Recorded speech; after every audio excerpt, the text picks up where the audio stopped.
Hi folks, Steve Torres here. Today is our first introduction into the realm of elder care. Today we're going to discuss residential care facilities for the elderly. I would like to share with you just a personal experience. When I had to transition my mother, who has the beginning stages of dementia, into an assisted living community, she ended up going into a specialized memory care unit.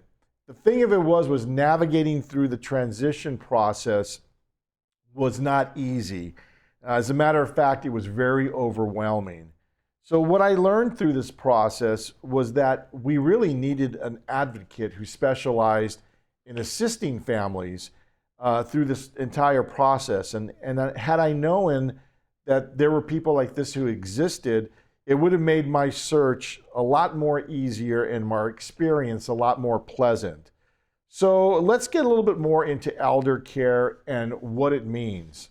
This podcast is to provide valuable information to anyone who is interested in transitioning a loved one or even themselves into a residential care facility for the elderly. And before I introduce my guest, I would like to share with you some interesting information and some facts about the current situation of elders residing in the state of California. The Administration for Community Living estimates that 37% of all adults who turn 65 in 2020 will need care in a nursing home or an assisted living facility at some point in their life. The 2021 U.S. Census Bureau states that there's nearly 6 million adults aged 65 and older residing in California.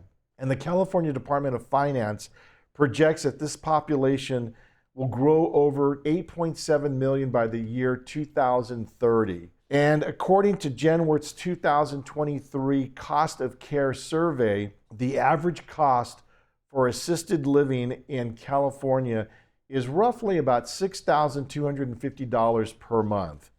So with those facts in mind, I'd like to introduce to you Mr. Frank Cunningham.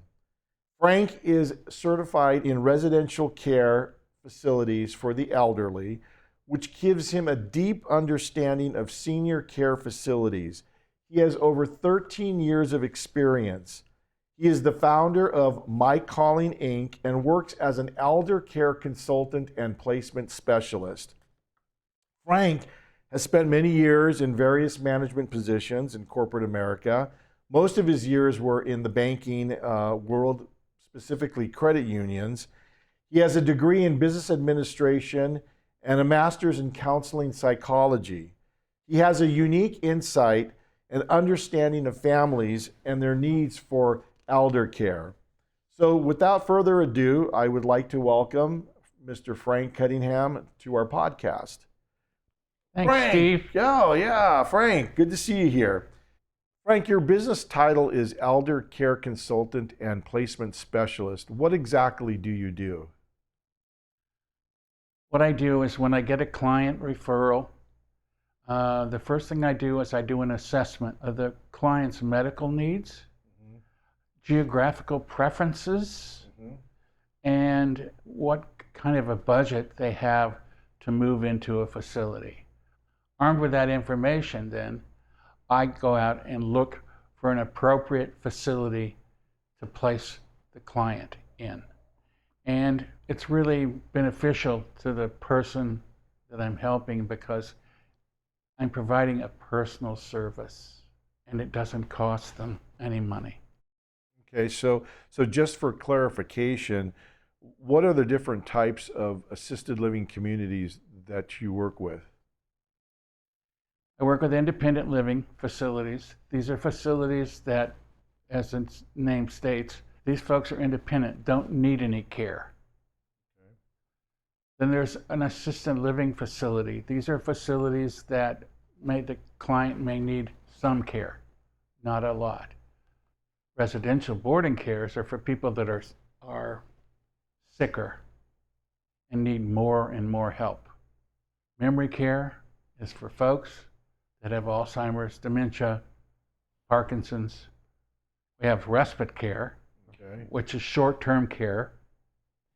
in a facility. Well, somebody's going on vacation and wants mom in a facility for a couple of weeks. That's respite care. Okay. And last but not least, there's what's called a CCRC, which is continuing contract retirement community. Most of these are nonprofit, but what they provide are their buy-in communities, where you buy into the community. And what you get for that is you can start in independent living. When you need assisted living, you move into assisted living. When you need memory care, you move into memory care. And the part I like is the CCRCs have skilled nursing facilities on site.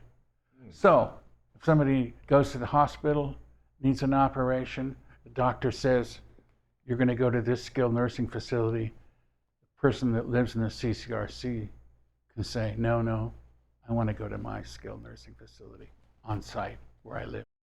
So basically a turnkey place where they could live and get care at the same time. Correct. Well, you almost function like a real estate agent then. Yes, I do in a sense, but I'm focused more on the medical needs of the client. Yeah, I get that. And since you've been involved in the elder care world for the past 13 years, have you experienced an upward trend of families needing information and assistance in transitioning their loved ones into an assisted living community? Yes, I have. The children may come home for Thanksgiving or Christmas, whatever, and go, God, mom and dad are declining. We've got to do something. So I get a lot of that, and it's growing. The baby boomers are getting older and older and older. There's a tsunami coming. We're at a stage right now in elder care, in my view, that we can't build assisted living facilities fast enough because there's that big a need. Wow. And do you foresee what the solution could be? Yes, I mean, the solution is to build more facilities and to try to make them more affordable. That's the issue, is affordability. It sure is, because things are getting very, very, very expensive. So what are the benefits of transitioning a loved one into an assisted living community? Well, if they've got an illness and they can't be taken care of at home any longer by their adult children, it makes sense to move them into an assisted living facility of some kind. Mm-hmm. And a lot of families, culturally, families take care of their elders, so there is that aspect of it. So what is the difference between in-home care and assisted living community? In-home care is exactly what it says. It's in-home care. The home care company will send out a caregiver, and the rate is $38 an hour to take care of mom or dad or whoever the case may be. It's expensive. That gets very expensive very quickly. Whereas an assisted living facility, you get the same kind of care, far less money, probably looking at $5,000 or $6,000 for an assisted living facility versus the $38 an hour. That can add up very quickly. Yeah, that's a big difference. So what's the difference between an assisted living community and a residential board and care? Essentially, it's caregiving ratio to client ratio. In an assisted living facility, normally ratio is one caregiver for 11 clients. Okay. Whereas a board and care, you've got two caregivers for 6 people. That's a big difference. And typically in a board and care, the people are a lot sicker than they are in an assisted living setting. So at what point do you think it's necessary to place a loved one in a residential board and care? When they need more medical assistance, when these are sicker individuals that need more hands-on care than an assisted living facility. Okay, and then how do you know which board and cares are better than another board and care?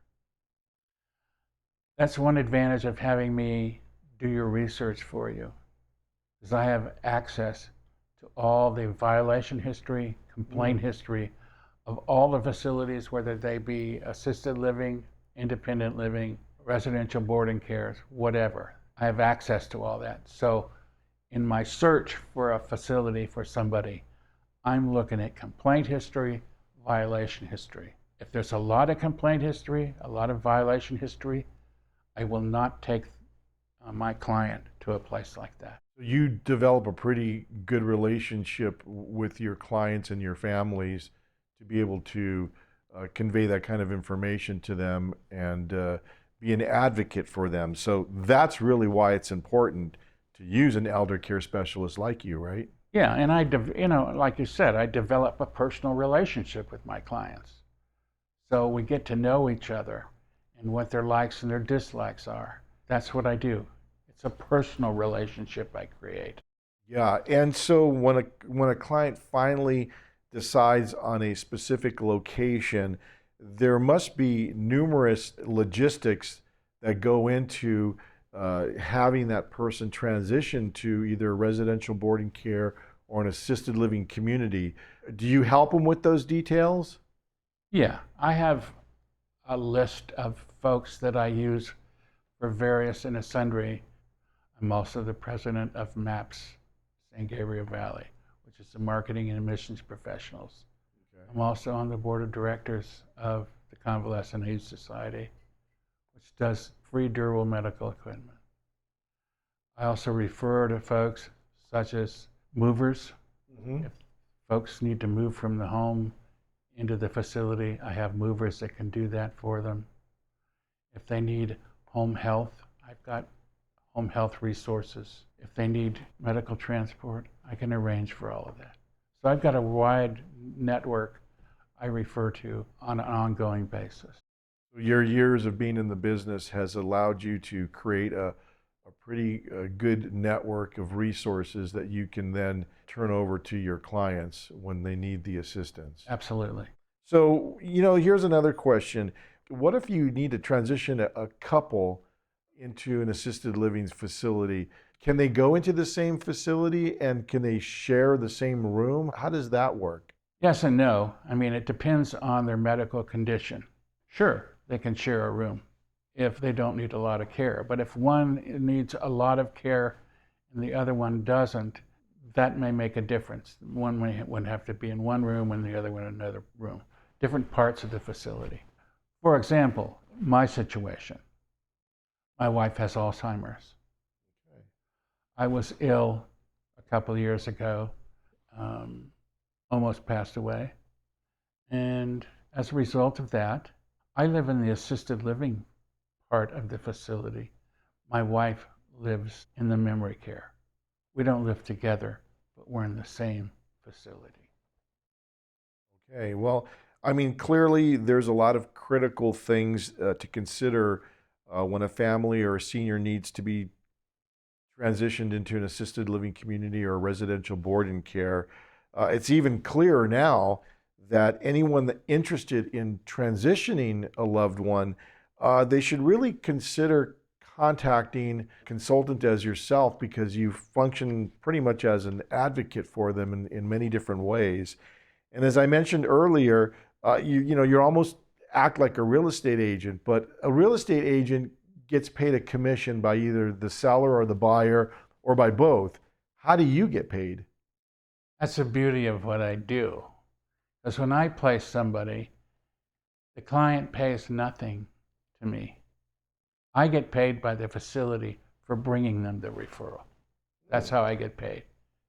Costs nothing to my client. Wow, that's really fantastic. That's good to know. So let's wrap up this session. Frank, our audience is probably interested in how you got into this business. Can you share with us your personal journey? Sure. I was a banker and credit union official for 42 years. I got laid off during the downturn at 63 years old. Couldn't find a job. So I found a consultant that helped people find jobs. Mm-hmm. And she introduced me to Eldercare and placement. And I found my passion at 65. I've been doing it for 13 years. I love what I do. I can live and breathe this stuff. And your passion is your calling, and My hence- passion is indeed my calling, and that's how I came up with the name of my company, My Calling Inc. Wow, that's great. Well, Frank, I want to thank you for your expertise and your wealth of knowledge. How does somebody find you? They can find me a variety of ways. My website, mycallinginc.com. They can find me on LinkedIn. They can find me on Facebook. They can find me through MAPS, which I'm the president of. They can find me through the Convalescent Aid Society, where I'm a director. I'm pretty well known in the community. I'm not hard to find. Okay, well, that's good information. So if you need Frank's assistance, you know how to get a hold of him. And at this point, I'd like to thank our audience and our listeners. We're going to continue sharing valuable information in the realm of elder care. We'd like to open it up. If you do have any special requests or topics that you would like us to discuss, please let us know, because we want you to remember that we're real people and we really care.